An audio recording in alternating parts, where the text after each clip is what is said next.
Assalamu alaikum wa rahmatullahi wa barakatuh. Tonight's summary covers the 20th juz. Allah declares, say none in the heavens and the earth has knowledge of the unseen besides Allah. They, other besides Allah, do not even know when they will be resurrected on the day of Qiyamah. None besides Allah has knowledge of what Qiyamah will take place. However, people are assured that indeed your Rabb knows what their hearts conceal and what they disclose. Towards the end of Surah Naml, Allah describes the scene of Qiyamah when He says, the day when the trumpet will be blown and all within the heavens and the earth will be terrified, except for those whom Allah wills. They will all come to Allah in humility. You will look at the mountains, thinking them to be solid, but they will be passing by like clouds.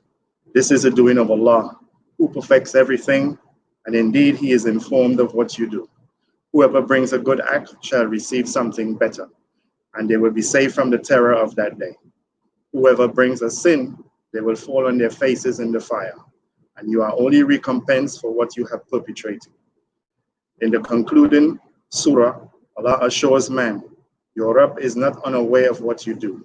Every person should therefore be wary of whatever they do. Surah Qasas commences and it recounts the entire incident of Musa and Pharaoh. The surah also makes mention of Qarun and his immense fortune, which caused him to become extremely arrogant. As a result of which, his attitude, Allah caused the ground to swallow him up along with all his wealth. Allah then tells Rasulullah sallallahu alaihi wasallam that he is informed of these narratives so that he may caution the kuffar. If they take heed, they stand a chance of being saved from Allah's terrible punishment. If not, they stand to face an awful doom.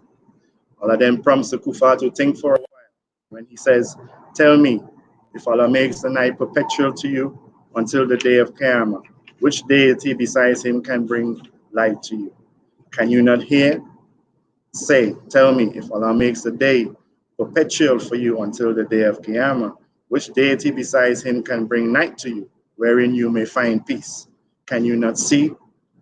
Allah states further in verse 73, due to His mercy, He has created the day and the night for you, so that you may find peace therein and seek from His bounty and express your gratitude to Him. Allah exhorts Rasulullah sallallahu alaihi wasallam not to be grieved about the opposition that the kuffar pose, because everything is in the world is temporary. To highlight the transitory nature of the effects of this world, Allah cites the example of Qarun. His people advise him, saying, do not be boastful, for verily Allah does not like the boastful ones. This incident proves that everything besides Allah shall perish, even though a thing may seem great and powerful.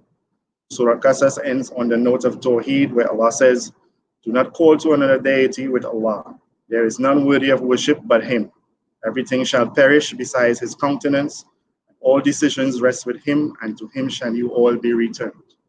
Surah Ankabut follows, and it beautifully distinguishes between the true mu'mineen and the munafiqeen, as well as between those who are true and those who are false. The narratives of many Anbiya are also related, whereby Allah begins the surah by stating, do people think that they will be left to say, we believe, without being tested? We certainly tested those before them. Allah will definitely know about those who are true, and He will definitely know the liars. Allah then cites the incidents of Nur-e-Islam, who preached to his nation for 950 years. Despite his tireless efforts, the vast majority of them refused to accept his message and were eventually drowned in the flood. Allah then speaks of the annihilation of the nations of Ibrahim alayhi salam, Lut alayhi salam, and Shuaib alayhi salam. There are many lessons that the mu'mineen may learn from these narratives. May Allah bless us with fear for Him, humility, and abstinence. May Allah save us from the evils of pride, arrogance, and boastfulness, and imbue the belief of Tawheed within us. May He also grant us the ability to exercise patience when tested and faced with adversities. Ameen. This concludes tonight's summary. We'll continue tomorrow, inshallah. Assalamu alaikum wa rahmatullahi wa barakatuh.